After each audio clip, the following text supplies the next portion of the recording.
Hey everyone, this is Miss Martha here. We're going to go over a summary of chapter 2 and chapter 3 from Roll of Thunder, Hear My Cry. So, chapter 2 starts out with Cassie and her brothers helping the family pick cotton on the farm, and then suddenly she sees an unexpected visitor, and that visitor is Papa. He's returning home. The family's surprised but happy, and it really doesn't seem like anybody's expecting that. But Mama does mention that she sent Papa a letter recently, so that could be the reason why he's returned home. Papa has brought with him this large man. His name's Mr. Morrison, and we learned that Mr. Morrison was fired from his last job for getting in a fight with a white man, white with white men. We also learned that the white men were not fired, even though they started the fire, the fight. Oh, guys, I'm having trouble talking. So the white men started the fight. Mr. Morrison, though, being the black man, was the only one fired. It's obviously another example of racial injustice in this book. We also kind of infer from this that Papa has brought Mr. Morrison to the Logan farm because he thinks that he can offer some sort of protection for his family, and that the family needs protection maybe because of things that are beginning to happen in the community. And if you'll remember that Papa is gone because he works on the railroad. We learned that Papa can only stay for a day because he's got to return back to the railroad.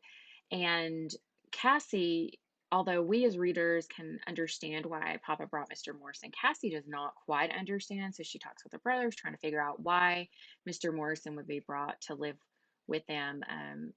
And she thinks that maybe it might have something to do with the burnings that TJ, their friend TJ, if you'll remember him, mentioned on the first day of school. So the next day, they go to the church and they hear more information about the burning. They hear that John Henry Barry was one of the burn victims and he has died from his injuries.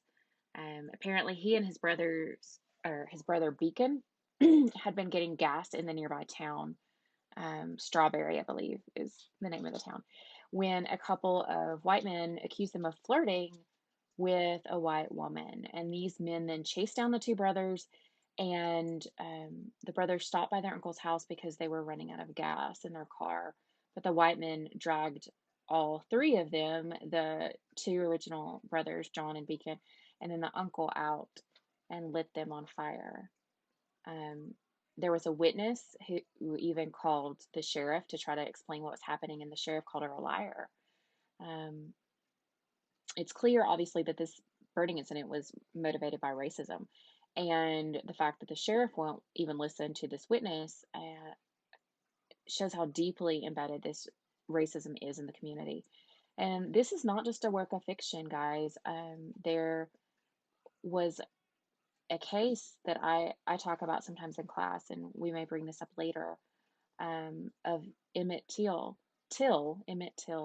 and he was a young boy who was traveling to see cousins, and on the train, he was accused of flirting with a white woman or talking to a white woman. It might have been even in a train station, and white men beat him up.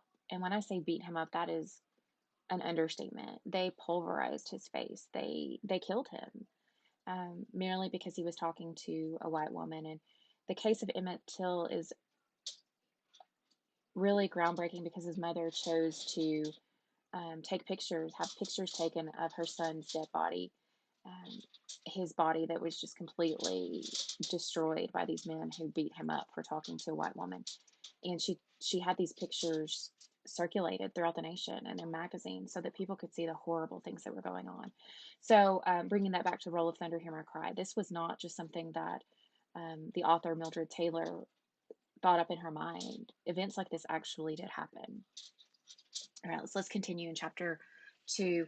Papa also makes a comment to his children that sounds a little random. He says, in this family, we don't shop at the Wallace store.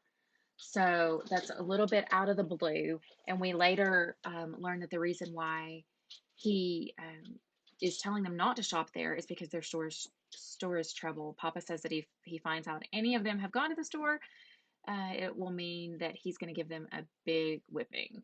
And so Papa's comments here is suggesting that their family needs to stay out of trouble, but also that maybe something bigger can happen by boycotting the Wallace store. And we're going to see more of that later on.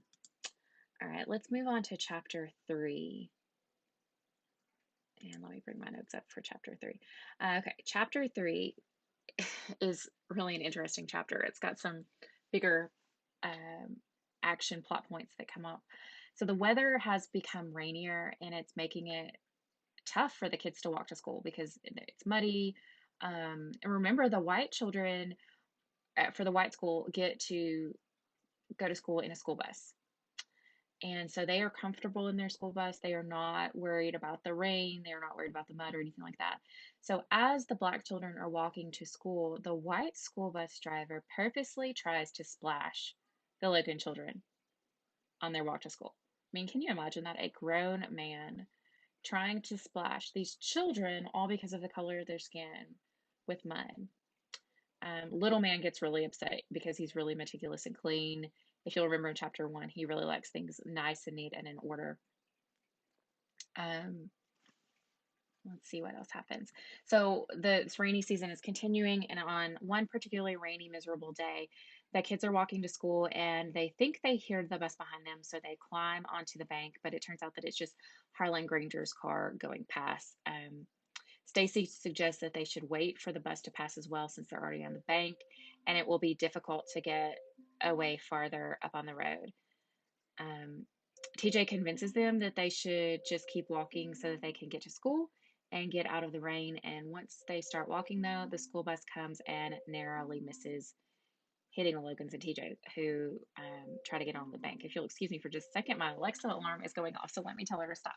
Alexa, stop. Okay. So they miss jumping up on the bank. They're trying to get away from the school bus, and they end up falling into this muddy pit gully instead.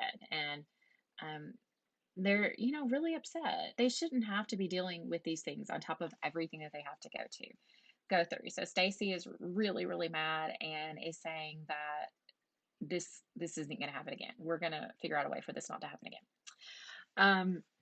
So Jeremy sees the Logans coming. They're still on their way to school. And remember, Jeremy is the white boy who sometimes walks with him, and his white friends, well, I don't even know if he has white friends. The white people do not like Logan or Jeremy very much. They make fun of him because he does hang out with black kids. So Jeremy sees the Logans. He tries to greet them, but Stacy takes out his anger on him.